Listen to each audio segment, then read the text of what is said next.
Kenapa ni? Nampak runsing semacam je. Ling Xiaoyue nak keluarkan single. Apa pendapat awak? Dari dulu dia memang tak ada bakat. Benda ni macam susah sikit nak cakap. Macam mana dia boleh tahu Xiaoyue tak ada bakat pula? Entah-entah dia ni. Cik Ling Xin, di internet kecoh katanya lagu Lin Xiaoyue tu sebenarnya ciprat lagu original Fiona. Memang Lin Group suka naikkan orang sendiri dan lepas tu pijak artis lain pula ke? Dengar sini. Yang tengah viral sekarang tu bukan benda betul. Syarikat akan siasat habis-habisan. Kalau ada masalah, kita ambil tindakan. Awak kan pengarah artis. Bukankah Fiona pencipta asal lagu baru tu? Saya...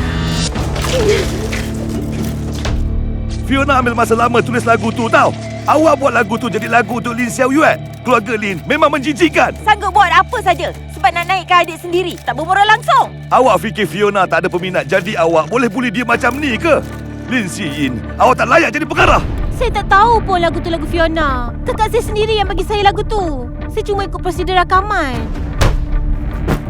Pengarah apa buat macam ni? Hak cipta lagu pun tak boleh nak jaga. Sekarang ni habis satu internet maki adik kamu. Masih berani berdiri dekat sini. Papa, kakak... Kamu dipecat. Mulai hari ini, jawatan pengarah Aunty Rong yang pegang. 装作不承认是你不敢喊你名字，怪自己太清醒。